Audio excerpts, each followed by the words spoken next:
Hoy vamos a hablar del abdomen agudo quirúrgico pediátrico durante la pandemia SARS-CoV. A ver cómo pasa.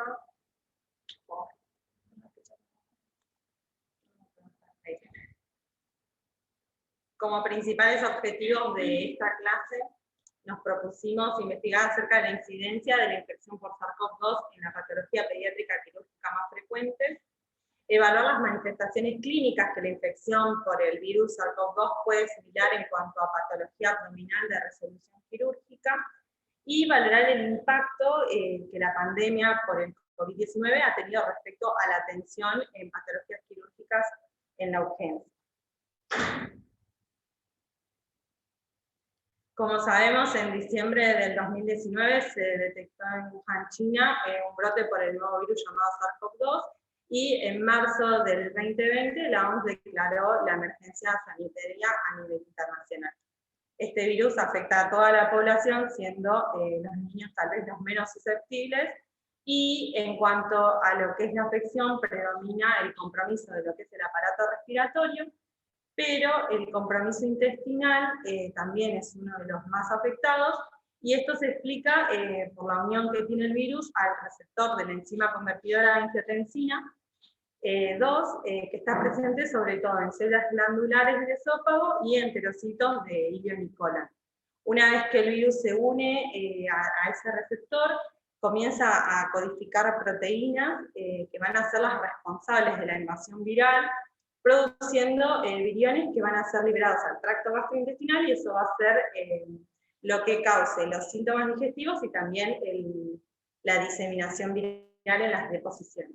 Otra forma también estaría asociada a la liberación de proteínas y toxinas producidas durante esa replicación viral y a la inflamación mediada por linfocitos T. Bueno, como primer artículo pusimos una publicación que es de la New England en marzo del 2020, que ya fue también publicada en otras clases, que presenta 171 casos confirmados de SARS-CoV-2 en pediatría, y la edad promedio fue de 6,7 años, y el rango de edad más afectado fue de 6 a 10 años, donde presentaron la mayor incidencia, y el sexo masculino por sobre todo. La principal afectación, como dijo Vanem, es la respiratoria, ya todos lo sabemos y lo tenemos presente, y de los síntomas abdominales tenemos la diarrea, que se presentó en el 8,8%, y los vómitos en un 6,4%. Nada, esto es como para introducirnos en la presentación clínica que tiene. Después encontramos otro artículo, que es de Lancet, que es un metaanálisis también de mayo del 2020, que incluyó 35 estudios, y la mayoría eran de origen chino, y solo 10 de estos estudios se referían a niños, así que eran adultos con niños que se evaluaron. Y lo que concluyen es que la prevalencia de síntomas gastrointestinales fue similar tanto en adultos como en niños, con náuseas, vómitos y diarrea, y que los niños fueron menos propensos a elevar las transaminasas y con esa afectación hepática, y que los pacientes con síntomas gastrointestinales tienen mayor tendencia a desarrollar enfermedad severa. Pero esta conclusión es sacada tanto de adultos como de niños y adultos con comorbilidades, ¿no? Bien. Bueno, ahora vamos a hablar de lo que es abdomen agudo. Lo que hicimos fue buscar una serie de reportes de casos donde se encontró al SARS-CoV-2 como causante de abdomen agudo, tanto quirúrgico como médico, y siempre teniendo en cuenta que el abdomen quirúrgico más frecuente en nuestro medio es el inflamatorio por la apendicitis aguda, y dentro del obstructivo la invaginación intestinal. Antes de empezar con eso, queríamos mostrarles algunos artículos que encontramos en cuanto a cómo la pandemia por este virus modificó o influenció en lo que es el abdomen agudo quirúrgico. Por ejemplo, tenemos este artículo que fue, una revisión publicada en marzo del 2020, que el objetivo fue analizar la influencia de la pandemia por el SARS-CoV-2 sobre el tiempo transcurrido desde el inicio de los síntomas hasta el diagnóstico de una apendicitis aguda, así como también el efecto que esto conlleva sobre el grado de evolución de la apendicitis, la estancia hospitalaria y las complicaciones posoperatorias. Es un estudio que es de tipo observacional retrospectivo sobre pacientes pediátricos con apendicitis aguda. Incluyeron a pacientes intervenidos en apendicitis menores de 18 años en España, desde enero hasta abril de 2020, tomando como punto de corte el 22 de marzo, que es cuando se decreta la alarma mundial por el COVID, y los agrupa a los pacientes en dos grupos, los pre-COVID y post-COVID. Y como resultado de este estudio, lo que observan es que el tiempo de evolución de síntomas fue más largo para los pacientes post-COVID, con una diferencia no significativa, aproximadamente 46,1 y 43,8 horas versus 30 a 30,5 horas respectivamente. El número de pacientes con apendicitis aguda complicada en forma de peritonitis fue superior en los grupos post-COVID. La estancia media hospitalaria en el grupo post-COVID se vio que fue más prolongada con respecto al grupo pre-COVID, y se observaron más complicaciones de manera global en el grupo post-COVID que en el grupo pre-COVID.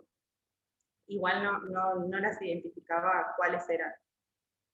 Este otro estudio también evaluó el impacto del COVID-19 en la forma de presentación y evolución de la apendicitis. También fue hecho en España en octubre del 2020, y el objetivo principal también fue evaluar, analizar la tasa de apendicitis agudas complicadas durante la pandemia 2019 y compararlas con el mismo periodo con respecto al año anterior. Evaluaron también pacientes menores de 14 años atendidos en los servicios de urgencia pediátrica en el Hospital Español con diagnóstico de apendicitis aguda durante los meses de marzo a mayo del 2020, que fue durante la pandemia, y los compararon en el mismo periodo de tiempo, pero del año anterior. Lo que observaron fue que en el 2019 se atendieron 12.593 pacientes, y en el mismo periodo, pero en el año 2020, 5.775, lo que supuso una reducción en el número de consultas de aproximadamente el 54%. Del total de pacientes atendidos, un 90 se diagnosticaron con apendicitis aguda, 41 fue en el periodo no pandemia y 49 en el de pandemia, y el tiempo medio desde el inicio de los síntomas hasta la intervención quirúrgica fue de aproximadamente 42 en el periodo no pandemia versus 48 horas en el pandemia. Este descenso en las consultas, lo que muestra el estudio es que es justificable por la reducción de la transmisión de infecciones y de patología traumática secundarias al confinamiento, y también manifiesta como el miedo al entorno hospitalario que ha llevado a una demora en la búsqueda de la atención sanitaria. Como ya sabemos, la apendicitis aguda es una urgencia quirúrgica frecuente en la población pediátrica, y el tener un retraso en el diagnóstico y la instauración del tratamiento va a llevar a las formas más evolucionadas de la misma. El hecho de la pandemia desatada por el SARS-CoV-2 ha hecho que todas las patologías previas a la misma, incluida la apendicitis aguda, convivan con esta nueva situación a diaria en los centros sanitarios de todo el mundo. Después esto es un comunicado que se emitió en una revista australiana, que evalúa también el aumento de la incidencia de complicaciones de apendicitis durante la pandemia. Es una auditoría retrospectiva de apendicectomías durante la pandemia, que comparó la incidencia de las complicaciones de apendicitis en el mismo periodo del 2019 y a largo plazo, entre los periodos de marzo a mayo del 2020. Y como resultados también manifiestan lo mismo, que no hubo cambios significativos en el número de casos de apendicitis, y que las apendicitis complicadas fueron significativamente más común durante la pandemia en relación con el mismo periodo del año pasado y a los controles históricos que tienen en ese hospital. Y el tiempo y la duración de la estancia hospitalaria fueron similares en los tres periodos de tiempo. Bueno, y por último pusimos un estudio descriptivo, retrospectivo, con pacientes con diagnóstico de COVID-19 que fueron atendidos en un hospital de España en el periodo de abril-mayo 2020. Fueron 14 pacientes en total, con una edad promedio de 9,5 años. Todos presentaron dolor abdominal de 48 horas a 5 días de evolución. Esto es con respecto a diagnóstico de apendicitis, ¿no? Que de ellos, 11 de esos 14 pacientes presentaron fiebre, 9 de esos 14 vómitos, la mitad diarrea, y 5 de 14 dolor en fosa ilíaca derecha, y 5 peritonitis. Bueno, de ellos, la PCR para SARS-CoV-2 fue positiva en 8 de esos 14, y el resto se interpretó como positivo por la presentación clínica. Lo que nos llamó la atención es que de estos 14, la mitad de esos pacientes presentaron inestabilidad hemodinámica y que desarrollaron PINS de diferente grado, de diferente gravedad, que requirieron inotrópicos y uno solo requirió ABM. O sea que básicamente presentaron un shock séptico. Y otros de los síntomas que presentaron esos pacientes, bueno, fueron conjuntivitis, disuria, tos, dolor torácico, y con respecto al PIMS, el dímero D estuvo aumentado en 11 de esos 14, el fibrinógeno estuvo aumentado en 9 de esos 14, y la procalcitonina en 11 de esos 14 niños. Bueno, con respecto a invaginación intestinal, que es otra de las patologías de abdomen obstructivo más frecuente en pediatría, recordemos que es la causa más común de este abdomen obstructivo y que se da entre los 3 meses y los 3 años, que la mayoría son idiopáticas, principalmente en menores de 1 año, con localización más frecuente en región ileocólica, y que las infecciones virales son el factor etiológico predisponente más frecuente, entre ellas el adenovirus no entérico y el rinovirus, y en casos limitados se hace hiperplasia linfoide de las placas de Peyer dentro del ilion como el punto de invaginación más común. Bueno, y ahí tenemos una presentación de casos. La primera en realidad es una carta al editor de junio del 2020, donde es una presentación de un varón de 6 meses, sin antecedentes de relevancia, que 12 días previos había presentado síntomas respiratorios leves, y que consulta por vómitos, dolor abdominal y deposiciones características con calidad de groseria por 48 horas. Se hace la ecografía y se confirma el diagnóstico de invaginación, y la PCR para SARS-CoV-2 había dado positiva con un aspirado con un panel virológico negativo. Y después, el otro artículo que tenemos abajo son 5 reportes de casos clínicos de invaginación intestinal en nenes de 4 a 10 meses entre enero y junio del 2020, y que todos fueron positivos para SARS-CoV-2 con PCR. En 3 se logró la reducción y 2 requirieron cirugía, y de las complicaciones tuvimos que presentar anemia, 1 presentó falla multiorgánica y convulsiones, y este paciente, que fue el que se complicó, había sido negativo al ingreso, y después empezó con dificultad respiratoria, con un patrón de vidrio desnucleado en la tomografía de tórax, más una efusión pleural, y que requirió UTI, ABM, presentó falla multiorgánica y falleció. Lo que sí, de este nene no se reportaba si tenía comorbilidades, era un niño previamente sano. Pero bueno, es para tener en cuenta la evolución. Después este es otro reporte de caso que fue publicado en octubre del 2020, un caso de invaginación intestinal en un niño con COVID-19 en Estados Unidos. Es un varón de 9 meses que consultó primero por clínica ambulatoria por un cuadro de irritabilidad, congestión, tos y estornudos durante los 4 días previos y fiebre de 38 grados centígrados. Tenía el antecedente familiar de un familiar cercano COVID positivo. Se le realizó en ese momento la PCR para SARS-CoV-2, arrojando un resultado positivo, y 2 días después el niño vuelve a consultar en el servicio de urgencias por vómitos, dolor abdominal episódico, disminución de la ingesta y heces con manchas de sangre. Se realiza ecografía y radiografía de abdomen. En la radiografía de abdomen se muestra el defecto en el llenado dentro de lo que es el colon ascendente, y en el ángulo hepático, esplénico, lleno de aire, y en lo que es la ecografía se observa las bandas epocogénicas e hipoecogénicas en línea del signo de Diana, con lo cual se da arriba el diagnóstico de invaginación intestinal y se trata la misma por medio de colon por enema, y el nene resulta sin complicaciones y es dado de alta. A partir de esto se llega a que, aunque la patogenia de la invaginación intestinal relacionada con el COVID no se comprende completamente, se puede inferir que es similar a la ocasionada por otros virus, lo que tiene que en relación a la alteración del movimiento peristáltico de la pared intestinal, que permite que las asas intestinales adyacentes se plieguen entre sí, y también, en particular, la activación inmunitaria generalizada que prevalece en el COVID-19, puede resultar en una hipertrofia de las placas de Peyer intestinales, lo que incitaría a la invaginación intestinal. Y sí tener presente que esta patología cuando un paciente con COVID-19 presenta dolor abdominal. Después presentamos este artículo, que es una serie de casos hecho en España también, donde describe 5 casos de niños con infección severa por SARS-CoV-2, inestabilidad hemodinámica y sospecha inicial de abdomen agudo.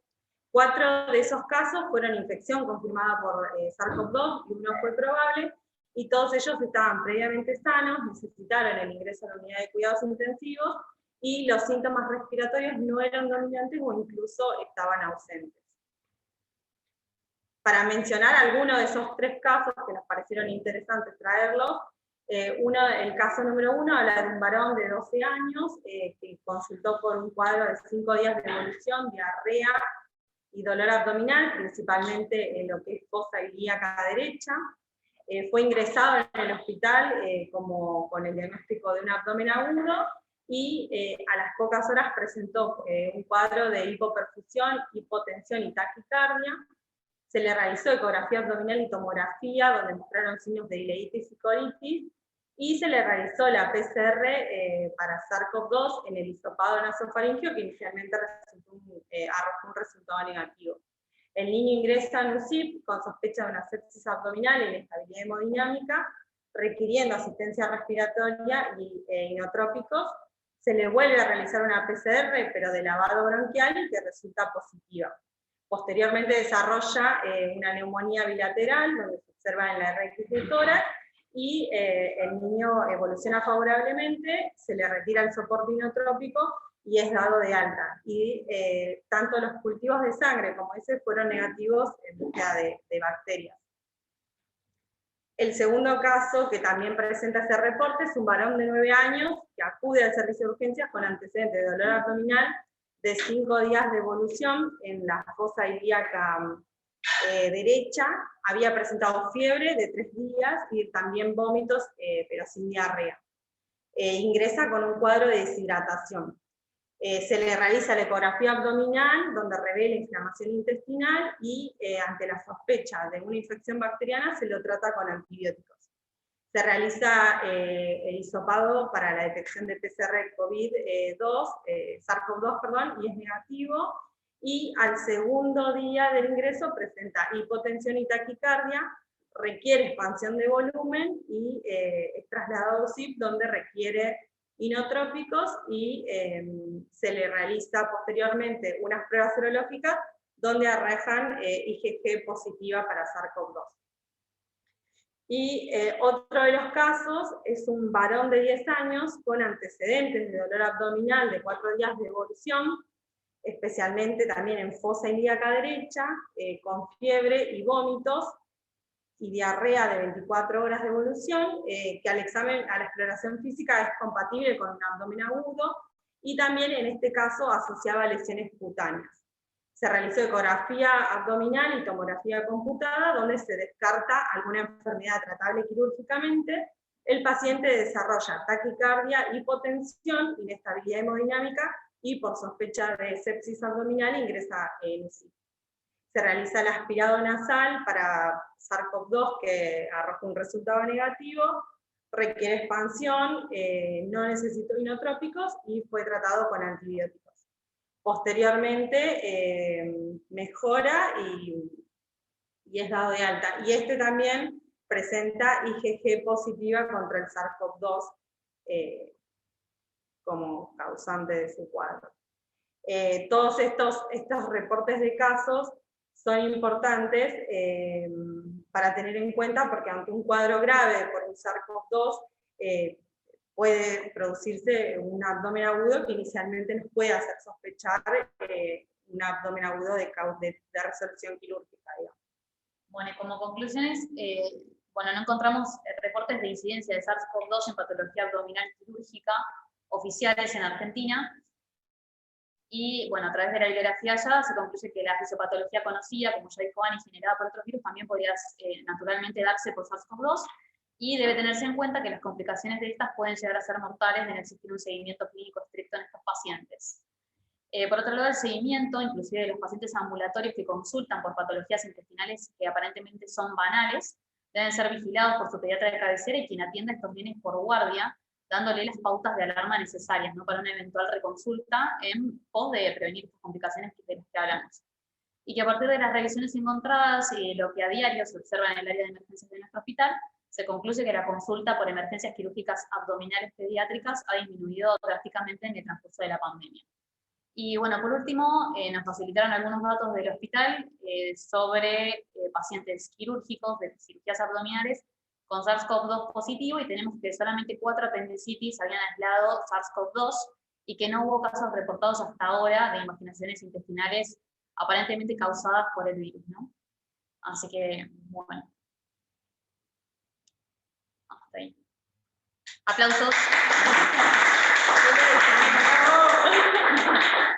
Le dejamos la bibliografía por si quieren leer alguno de los artículos, y no sé si quieren decir algo, y si no, no se vayan, que las chicas Flor Miguelín y Candra iban a presentar un proyecto. No sé si alguien quiere decir algo sobre la clase. Hola chicas. Hola Mari. ¿Todo bien? Bueno, llegué y escuché parte de la clase. Tengo una duda en cuanto a los casos que reportaron, digamos, y bueno, los estudios que pusieron. ¿Eran dolores abdominales solos o eran acompañados de fiebre? ¿Encontraron algo de eso en la estadística? ¿De cuántos, si fueron con fiebre y dolor abdominal, fueron positivos? ¿Decía algo? No, esa distinción justamente no, pero sí en el artículo, a ver, uno de los de más arriba, ahí lo ponemos, solamente decía el porcentaje de los síntomas y que en realidad todos habían sido positivos, porque la mitad había tenido la PCR positiva y la otra mitad clínicamente se interpretó como positivo. A ver, era uno de un hospital español, este mismo. Pero no distinguía justamente lo que vos decís, o sea, quiénes de esas características habían sido positivos y quiénes no. Pero como todos se interpretaron al fin y al cabo como positivos, entonces lo tomamos así. ¿Se entiende? Sí, se entiende. No, la duda era, digamos, porque muchas veces ingresan por dolor abdominal, a ver si había algo más asociado, digamos, que se encontraba con más frecuencia, digamos. Claro, no, la fiebre, los vómitos, la diarrea, el dolor, fisicosis celíaca, y bueno, después con la progresión, la peritonitis, ¿no? Los signos peritoneales. Bien. Bárbaro, muy bien, chicas, felicitaciones. Gracias, Marita. No sé si alguien más quiere aportar algo. Yo les quería preguntar, chicas, comentaron en varios de los pacientes que el hisopado inicialmente fue negativo. Por lo que leyeron, ¿explicaba si fue tomado, digamos, muy tempranamente o por qué después viraba la positividad? No explicaba. El uno solo, lo que sí explicaba era que primero el nasofaringeo fue negativo y después por lavado alveolar sí fue positivo, y después en los otros no, directamente negativo y sí la serología positiva. Claro, pero en la mayoría, aunque hayan tenido hisopado, no decía cuántas horas de evolución había tenido el paciente hasta que se hisopó y dio positivo. Eso no estaba aclarado. Claro. Bien. Y otra cosa, en relación al aumento de las complicaciones, ¿esto se interpreta que es por la demora en la consulta debido a la pandemia? No está específicamente estudiado, pero lo dan a entender que sería por el miedo que genera la consulta, el enfrentarse al virus, es lo que ponen como principal causante en la demora, digamos. Claro, no la etiología en sí o la asociación a SARS-CoV-2, eso sí. Bien, bárbaro.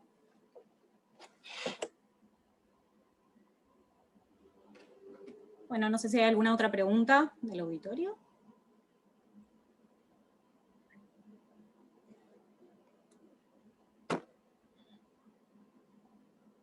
Están las chicas.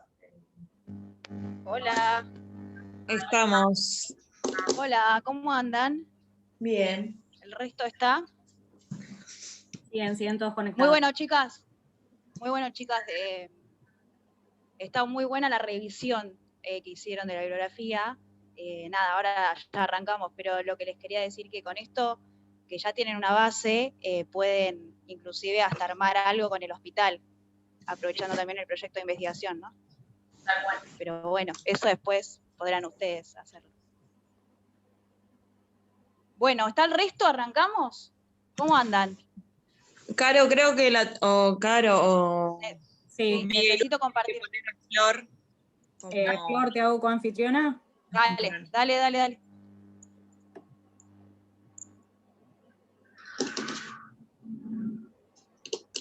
¿Me escuchan bien? Por ahí se me va y vuelve el wifi en mi casa. Estoy bien. Se te escucha como nunca, Florcita. Ay, perfecto, qué bien. mejor que nunca. Debe ser que estoy en Bahía, por eso. Bueno, Bien, no ¿querés pongo compartir pantalla? Dale. No me pongo la cámara porque, nada, estoy en la compu.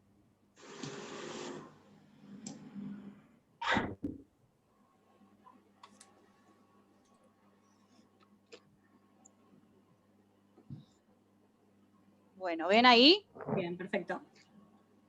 Bueno, si hay preguntas o esto es un poco charlado, porque la idea es que sea una presentación informal, porque es para la presidencia, pero aquel que tenga preguntas, sugerencia, puede cortarnos, va a ser rápido, así la idea es charlar posterior a esto. El proyecto CEPER, como las iniciales lo indican, es un consultorio externo pediátrico de residentes para el seguimiento y la atención integral de niños de bajo riesgo.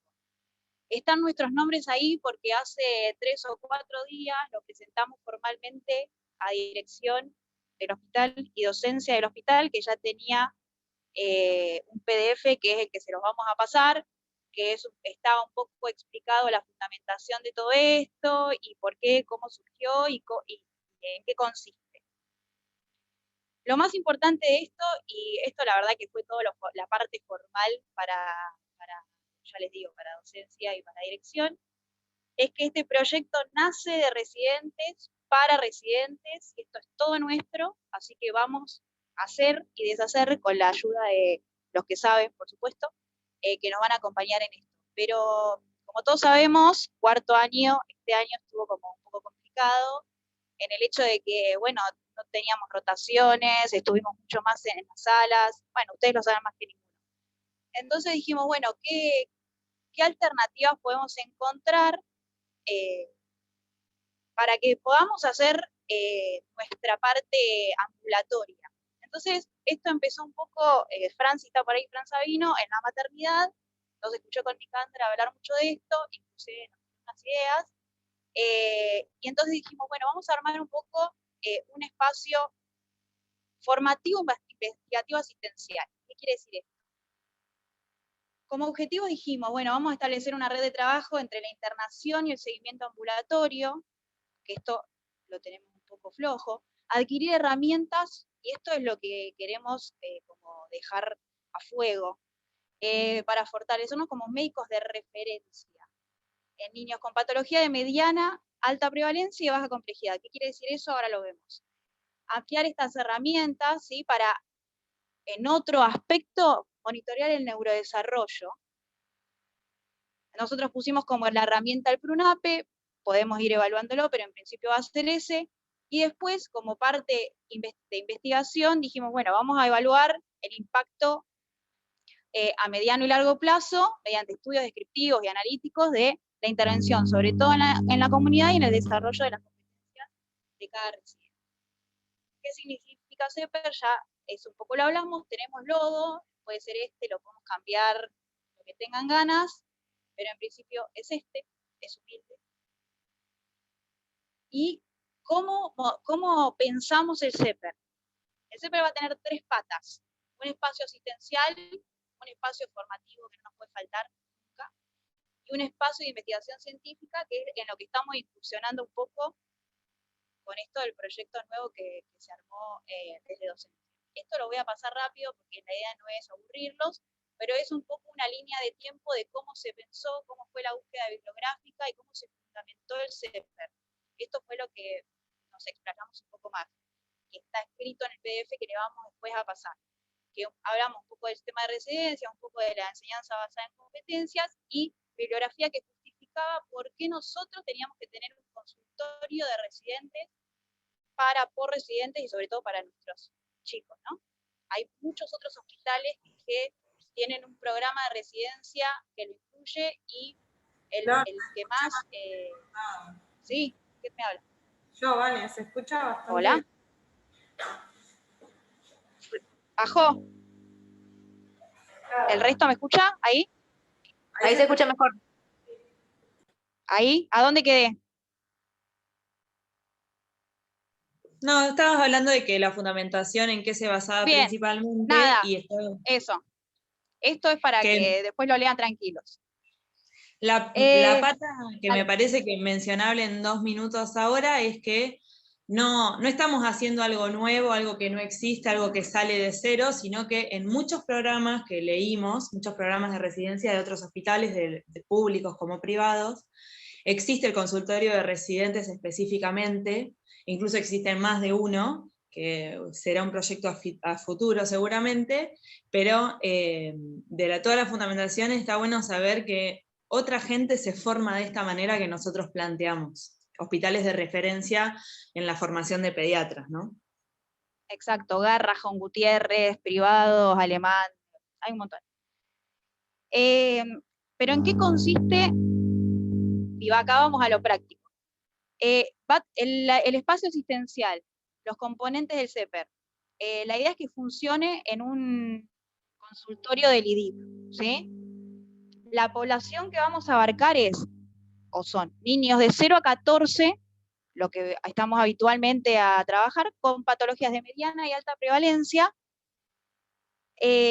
con baja complejidad y o externados del HOSPI, y por otra parte, una segunda población que van a ser los niños de 0 a 6 años, son de 0 a 6 años, ¿por qué? Porque la PRUNAPE contempla esto, que concurran al control de salud al IDIP.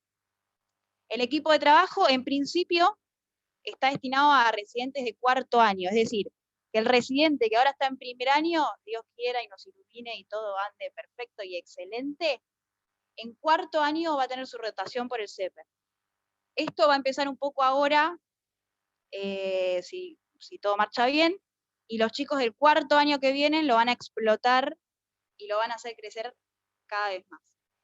La instructora que nos ayudó en todo esto, obviamente es Ana Julia, porque es la que, digamos, un poco está con todo lo que es lo ambulatorio, y también fue presentado a los pediatras que están en el IDIP, hay una terapista ocupacional, Florencia, a Marisa y María Ángeles, que se coparon, y los especialistas en neurodesarrollo, y además a toda la gente que está un poco con toda la parte de investigación. 2 módulos. Una actividad trisemanal y una actividad bisemanal. La actividad trisemanal, ahora vamos a detallar más, pero es atender a estos niños con patología de mediana y alta prevalencia, con baja complejidad, y a los externados que tengan un seguimiento clínico pediátrico con la intervención de especialistas, que nosotros pusimos un tope de 2, sabemos que la visión nuestra es más integral y demás, pero ahora Nica les va a explicar un poco más eso, y la actividad bisemanal va a consistir en una actividad que tiene que ver pura y exclusivamente a entrenarnos en la pesquisa digamos, de detección precoz y diagnóstico y tratamiento oportuno de la neurovigilancia. Acá, esta es una lista de algunas de las patologías que se nos ocurrieron, pero la idea es, cito un ejemplo, inmunología, que es el mismo que dijimos en la presentación. Inmunología tiene muchos pacientes, pero inmunología se hace cargo como todos los otros servicios de sus pacientes, de su parte. Y muchos de ellos, digamos, no tienen una atención integral en el sentido, bueno, ¿quién le ve el crecimiento? ¿Quién dice cómo está creciendo? ¿Quién dice cómo está su desarrollo? Y a otros aspectos que quizás no tienen en cuenta. Entonces, la idea de este consultorio es captar a ese tipo de pacientes para que nosotros le hagamos el seguimiento pediátrico.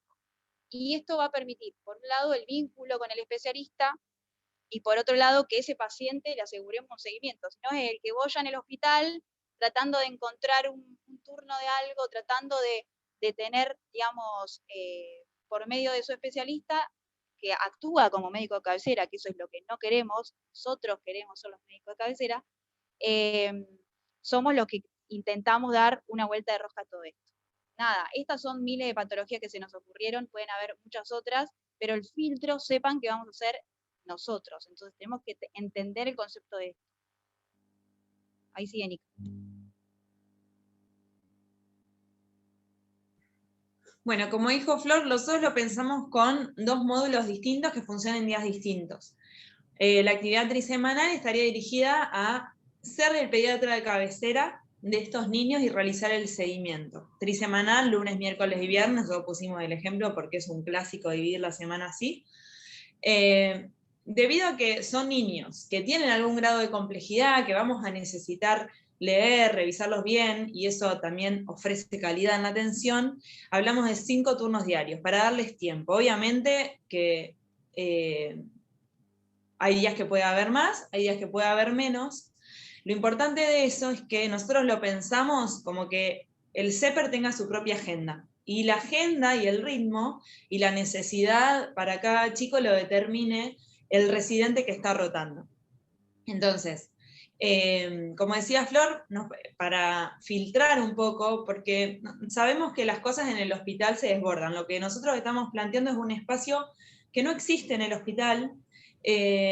No hay gente que funcione como pediatra de cabecera de estos chicos, que a veces también en la salita que está cerca de su barrio dicen, no, como este tiene una inmunodeficiencia, ya lo sigue inmuno, acá no.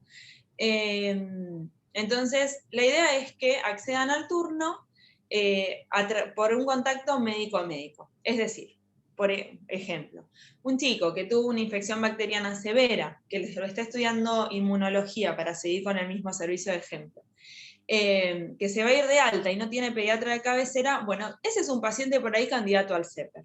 Mientras estudie esa sospecha de inmunodeficiencia, va al CEPER. ¿Cómo se consigue el turno? El residente a cargo habla a través de mail, pide un turno con el CEPER directamente. Entonces el paciente se va con un turno y día y horario programado, ¿sí? Pero salteando por ahí el tema de la secretaria o el teléfono o alguien que no sepa qué paciente estamos derivando. Además también sirve mucho de filtro, por lo que hablamos, vieron que remarcamos mucho la baja complejidad.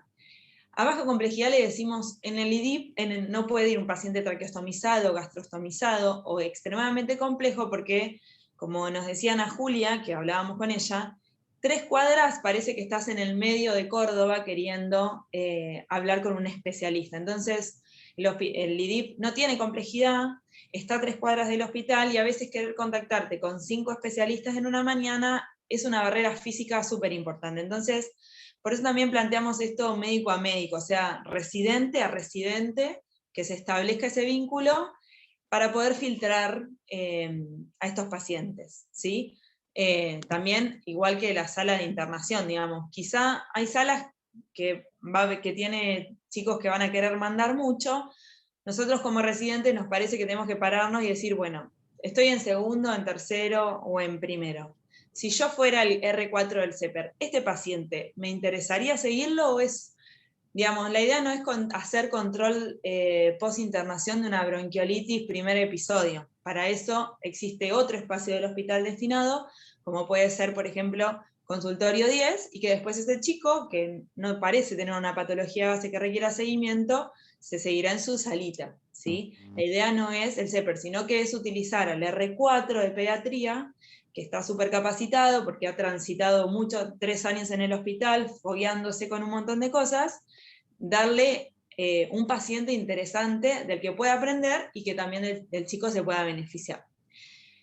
Después, en cuanto a la actividad bisemanal, martes y jueves, por decir algo, son menos turnos, planteamos 3 diarios, porque esto está destinado a la vigilancia del neurodesarrollo.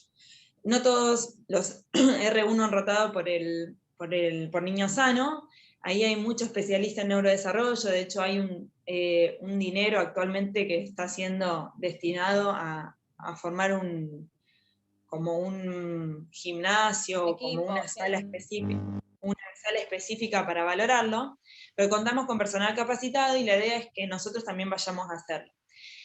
Como dijo Flor, nosotros elegimos el PRUNAPE, que si alguien no lo conoce es la Prueba Nacional de Pesquisa, pero podría ser, hay muchos métodos de valorar el neurodesarrollo, podrían ser otros.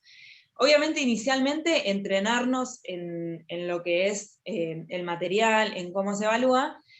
Idealmente nos encantaría que el PRUNAPE se realiza con un curso formal, nos encantaría que en un futuro no muy lejano el objetivo también sea salir de la residencia con ese curso hecho, impulsado por el CEPER y esa rotación. también médico a médico, y nosotros ¿de dónde sacaríamos estos pacientes? Porque los anteriores los sacamos o de los especialistas que digan, este chico necesita un pediatra de cabecera, se los voy a mandar a los chicos, al CEPER, o la internación. Estos saldrían de niño sano, es decir, captaríamos pacientes de niño sano, les daríamos un turno distinto, porque el PRONAPE no se puede hacer en la misma consulta, para valorarlos posteriormente, ¿sí? Entonces ahí el R1 que está teniendo el consultorio se contactaría con el R4 que está en el CEPER. Y lo mismo, una agenda que se vayan registrando con horarios. En la agenda, obviamente, los datos filiatorios del paciente, nombre, apellido, un teléfono de contacto, por supuesto, por si no accede a la consulta, y un breve resumen de historia clínica. Eso ya sea para solicitar el turno, y el residente a cargo del CEPER también copiar algo, porque nosotros lo que queremos con eso es tener una conducta anticipatoria al paciente que va a venir mañana. Es decir, yo soy la R4 que está ahí, ¿qué paciente viene mañana? Y viene este que tiene una sospecha de inmunodeficiencia o que ya la tiene diagnosticada, viene este de neuro que tiene tal cosa, darme la posibilidad de poder leer y prepararme para los pacientes que voy a enfrentar, porque quizá hay algunas cosas que manejamos un poco más, pero otras que manejamos menos, y a través de este sistema vos sabés lo que te va a caer mañana, y está en nosotros, en la responsabilidad como médicos de cabecera de ese chico, formarnos. ¿Sí? Entonces de ahí viene de la mano la tercera pata del CEPER, que es este espacio formativo, a través de una búsqueda bibliográfica que sea adecuada a este paciente que viene, para darle calidad, que es uno de los objetivos más grandes del CEPER. Además, formativo, porque la idea es que prontamente se lo vamos a presentar a los especialistas, ese flujo de información con el especialista, que está buenísimo como pediatras de cabecera, porque quizá algunas primeras conductas en relación al tratamiento lo podemos hacer consultando al especialista, pero la idea es que después esto se aceite y que vos ya sepas cómo maneja endocrino esto. O sea, por ejemplo, soy la pediatra de un diabético, y sé que cuando no andan con esa tabla, le suben una unidad, o sea, es la misma tabla con la referencia de glucemia, pero le suben una unidad. Y a la primera pregunto, a la segunda pregunto, a la tercera consulto, le subo una unidad para la corrección, y a la cuarta ya por ahí, si no me puedo comunicar con endocrino, no tengo el acceso, me animo. Y eso es un conocimiento también que se lleva a otros, porque después estás en una guardia y el R4 multisector hincha, que no le alcanza con lo que estás viendo de internación, te dice, vos sabés que en endocrino hacen tal cosa. Entonces la idea es multiplicar ese conocimiento. Y por otro lado, nos parece súper interesante, ya que son pacientes así, un espacio de debate de los R4, porque al fin y al cabo, todos los R4 van a terminar siendo los pediatras de cabecera de esos chicos.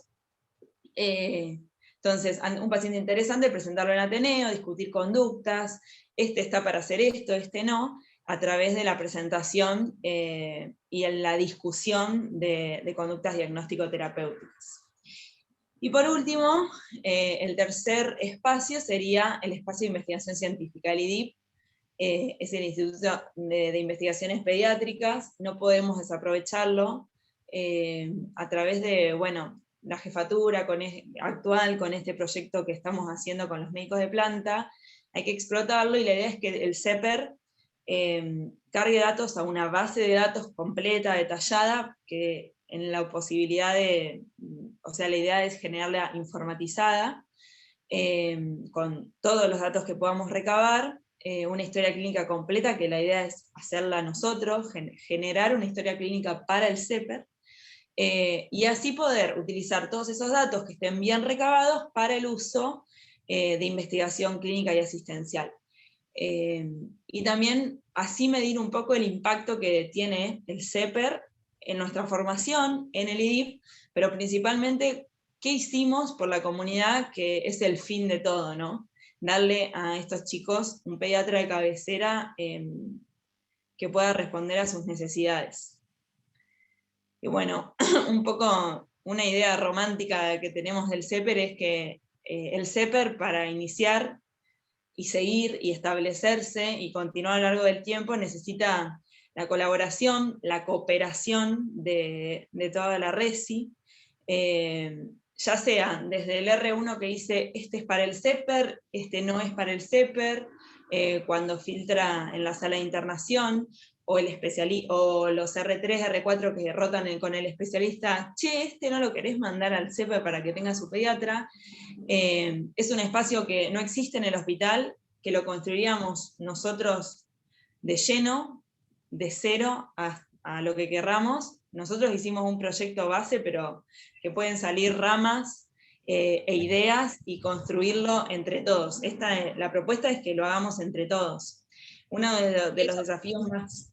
Dale, Flor. Perdón. No, esto, un poco siguiendo la línea de Nika, que está con todo. No, nosotros estamos muy entusiasmadas. Esto surgió de cuarto, después lo ejecutamos y lo escribimos un par. Pero la idea es que esto ya no le pertenece a nadie, digamos, le pertenece a la residencia. Entonces ese es el concepto.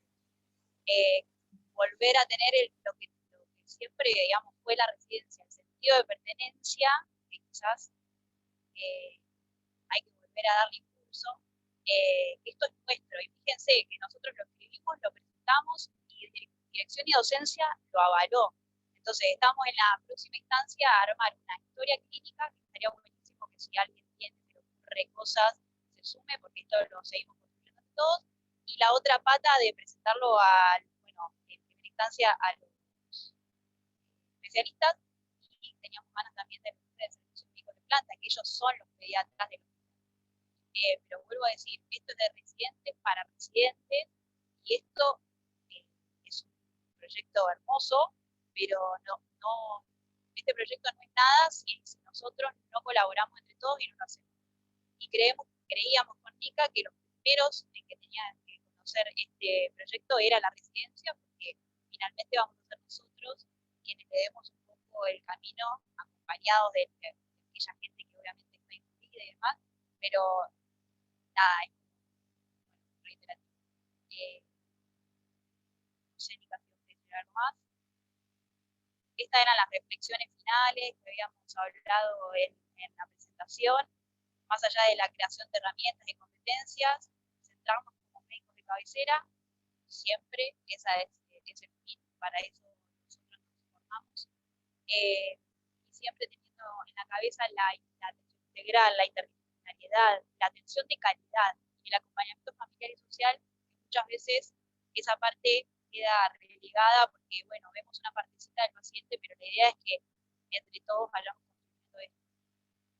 Nada, esta es la bibliografía que habíamos presentado, y nada, acá llegamos. No sé si los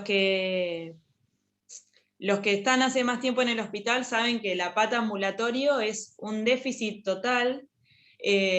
Como dijo Flor al principio, los R4 en la pandemia nos vimos sumergidos en el hospital cuando es un año por ahí para estar más afuera. No lo pudimos hacer, y también un poco me parece que nace también del fin, de ver el fin y decir, bueno, yo en unos meses voy a ser pediatra y ¿para qué estoy listo? Y uno debería salir capacitado para todo, lo ambulatorio, lo internista. Entonces la idea es complementar mejor la formación y salir del Ludovica, de esta residencia que todos elegimos, mejor formados, mejor capacitados, con más herramientas y con menos miedo, para mi criterio. El no tenerle miedo, no podemos saber todo, la pediatría es gigante, pero el no tenerle miedo a un paciente, una familia que viene, mirá, mi hijo tiene tal cosa, y vos no sabes nada de eso, pero si vos ya pasaste por la experiencia de no saber nada de una patología, pero igual te tocó encararlo y saliste a buscar bibliografía y encaraste y sabés que no crece bien y que tenés que tener cuidado con eso, va a generar mejores pediatras de cabecera, que es lo que me parece que necesita. Y hoy estamos en el Ludovica, pero probablemente muchos no terminemos ahí. Hay mucho del interior, mucho que tiene ganas de irse a la mierda, y así que... Le agarró la Le agarró la nostalgia a Nicandra porque está yendo. No, Parecemos un grupo de no, autónomos. pero Escúchame, ¿hay alguno que quiere preguntar algo, que quiere sugerir algo? Obviamente ahora vamos a mandar todo por mail, vamos a mandar el PDF para que lo tenga, que está todo ahí escrito. Ya les digo, hay mucha gente de tercero acá que está buenísimo que estén, porque, vuelvo a repetir, ustedes van a ser un poco los que van a impulsar, porque a nosotros nos queda muy poco, y ojalá se comprometan tanto como nosotros querramos. Y nada, preguntas o sugerencias o algo, y ya nos vamos. Con Flor somos la cara visible de un proyecto que tiene mucha más gente atrás, surgió de todo cuarto, y le metimos mano varios, la jefatura, Ana Julia, Ana Barea, Marisa Salas, somos varios los que estamos atrás, pero queremos que se sumen, la idea es multiplicar, así que no sé si lo dijimos, pero vamos a armar una historia clínica al CEPER directamente, y a eso le queremos poner muchas fichas, porque creo que es el sueño de todos, modificar, hacer una historia clínica más a la medida de lo que nosotros consideramos. Así que el que quiera sumarse está invitado. Es de todos.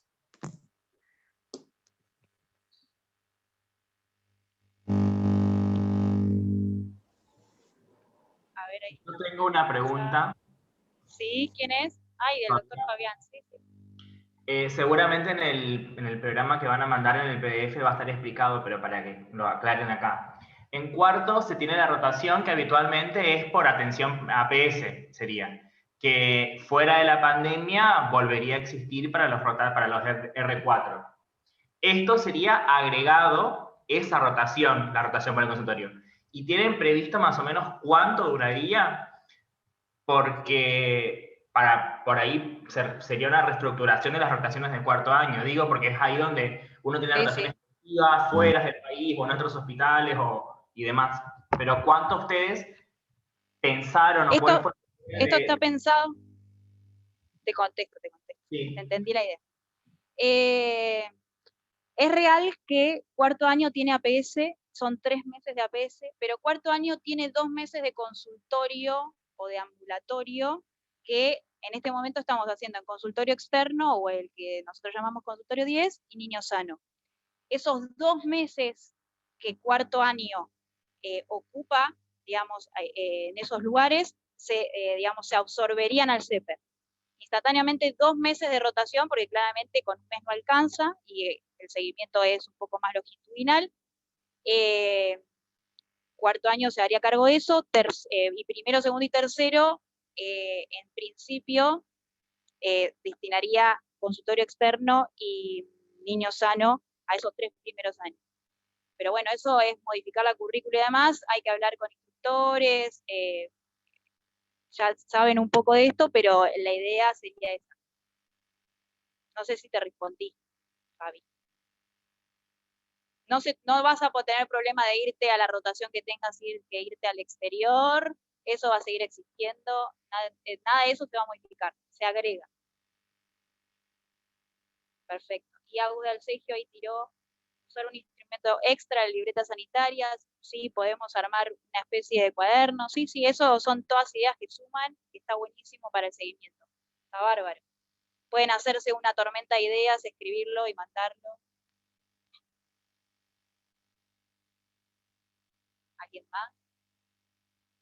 No, yo quería hacer un comentario nomás. Primero, felicitarlas porque me parece que es algo que se necesita y hace mucho que, bueno, lo hemos hablado muchas veces por guardia y eso, las falencias del consultorio que tenemos. Y después justamente, no, era un comentario nomás que habíamos estado charlando hoy con las chicas en sala 19 con Mariel, y que ellos también planteaban la posibilidad de hasta hacer un consultorio de pacientes, no sé, por ejemplo, inmunodeprimidos o así, para evaluación solamente de calendario de vacunación, porque, y yo pensaba, en realidad esa no sería la respuesta, sino que los pediatras chequeen, digamos, las libretas sanitarias y sepan, digamos, que es un huésped especial y, bueno, ver qué vacunación necesita, ¿no?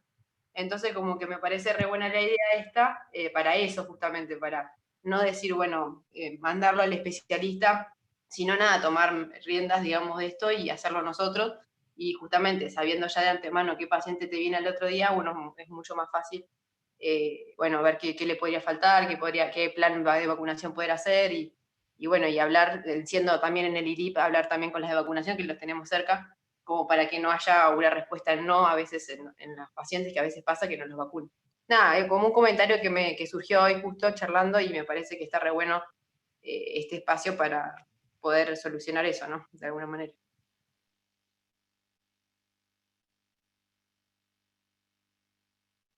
Sí, sí, totalmente, digamos. Son los pacientes que de alguna manera, lo que hablábamos un poco, ¿no? Quedan acéfalos del pediatra y bueno, estos pacientes especiales o que sí infectología o que absorbe, digamos, por consultorio infecto, también nosotros nos instauraríamos como los pediatras, ¿no? Pero bueno, esto ahora viene la instancia de la presentación como más masiva del proyecto. Está buenísimo. Bueno, si nadie tiene más preguntas ni sugerencias, nada. Igual pueden pensarlo, por ahí fue mucha información, pero no sé si todos más o menos sabían en lo que andábamos, sabemos que hay gente que sí, quizás gente que no, por ahí procesen, les mandamos el proyecto por si se les ocurren ideas después y las vamos charlando, nos escriben.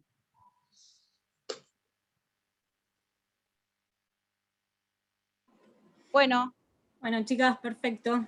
Decirles de parte de la jefatura que el proyecto es muy interesante, que todavía hace falta, me parece, pulir un par de cosas, desarrollarlas, gestionar los recursos, todavía queda mucho camino por delante, pero es lindo que nos acerquen a todos propuestas nuevas, novedosas, que tengan empuje, así que nada, hacerles la convocatoria a todos los que quieran participar y desarrollar, creo que serán todos muy bienvenidos.